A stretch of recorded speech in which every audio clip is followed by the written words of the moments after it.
তো তোমরা আজকে যে আসছো এটা তো রাবেয়া হাসপাতাল, তাই না? ঝিনাইদহ রাবেয়া হাসপাতাল, ঝিনাইদহ আরাবপুরে। তো তোমরা প্রথম আসছিলা কত সালে? এটা ছিল 2023 সালে, তাই না? 2023 সালের প্রথম দিকে তোমরা আসছিলা। তো এইটা রুগী ছিল উনি, তাই না? তো রুগী মাঝখানে বসা আছে আপনার স্ত্রী আর ওর মা, তাই না? তো পেশেন্ট রুগীর বাম পাশে তার স্বামী এবং তার রুগীর ডান পাশে তার এক বড় ছেলে আর পেছনে দাঁড়িয়ে আছে ছোট ছেলে। তো তাদেরও বাড়ি ঝিনাইদহ। তো এখন তোমরা যখন 2023 সালে আসছিলা তখন আমি তোমাদের রুগী দেখে টেকে বলছিলাম কি যে ক্যান্সার হয়েছে, তাই না? এটা বলছিলাম যে রেকটাম ক্যান্সার, রেকটাল ক্যান্সার মানে রেকটামের ভিতরে ক্যান্সার। রেকটাম মানে মলাশয়, পায়খানার রাস্তার ভিতরে। তো এই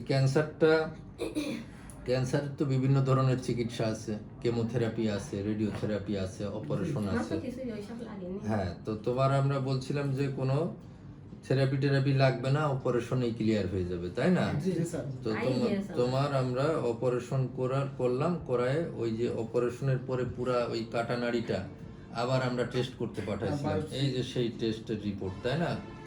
রিপোর্টে আসলো যে তোমাদের এইখানে অপারেশনটা খুব ভালো হয়েছে এবং ওই অপারেশনের মাধ্যমে তোমাদের যেসব জায়গায় ক্যান্সার ছড়ায় এইগুলোকে বলে লিম্ফ নোড। এরকম 20টা লিম্ফ নোড আমরা ওই অপারেশনের সময় ওই উঠাই নিয়ে আসছিলাম। তোমাদেরকে আজকে জানাই, ইংল্যান্ডে আমেরিকায় যে এই অপারেশনে যদি কেউ 12টা লিম্ফ নোড কোনো ডাক্তার উঠাই আনতে পারে তাহলে ধরা হয় যে এই অপারেশনটা সফল হয়েছে। হ্যাঁ, তো এখন তোমাদের আমরা 20টা লিম্ফ নোড উঠে আনছিলাম। হ্যাঁ, তো এই 20টা তোমাদের ওই যে ক্যান্সার, এই ক্যান্সার বাদে এই যে লিম্ফ নোডে ছড়ায় যায়, দেখা গেছে 20টার মধ্যে কোনোটাই ক্যান্সার ছড়ায়নি। হ্যাঁ, খালি ওইখানেই আছে। সেই জন্য আমি বলছিলাম যে কোনো থেরাপি লাগবে না। তো তারপরে এইভাবে তোমাদের আমরা বলছিলাম যে মাঝে মধ্যে এসে দেখা করতে হবে, 6 মাস পর এসে দেখাইতে হবে। তো তোমরা এই আজকে 23 সালে অপারেশন করছিলা, এই 24 সালে মোটামুটি এখন 1.5 বছর প্রায় হলো। 23 সালে এপ্রিল মাসে অপারেশন করছিলাম।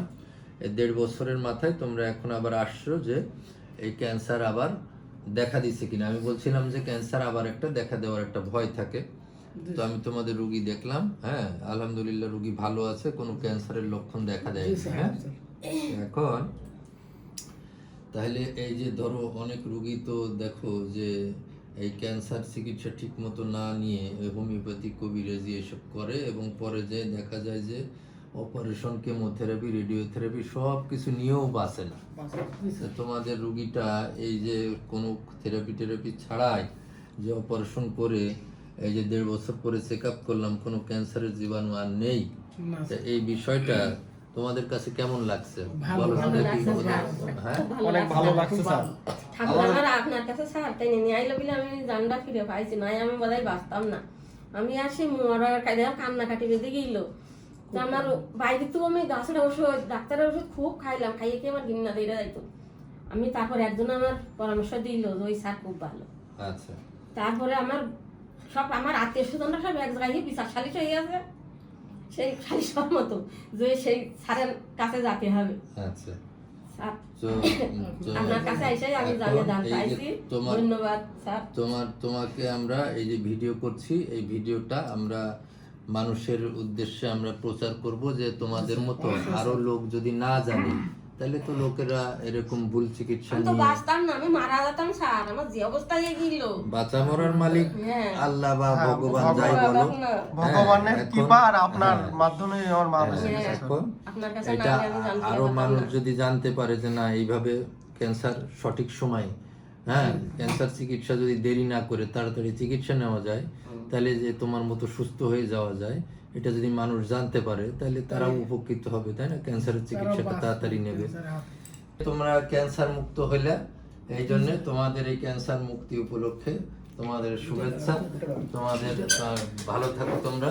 হ্যাঁ, এই যে ক্যান্সার মুক্তি আমরা উদযাপন করলাম। হ্যাঁ, তো ঠিক আছে, ভালো থাকো। হ্যাঁ, অনেক ধন্যবাদ স্যার আপনাকে।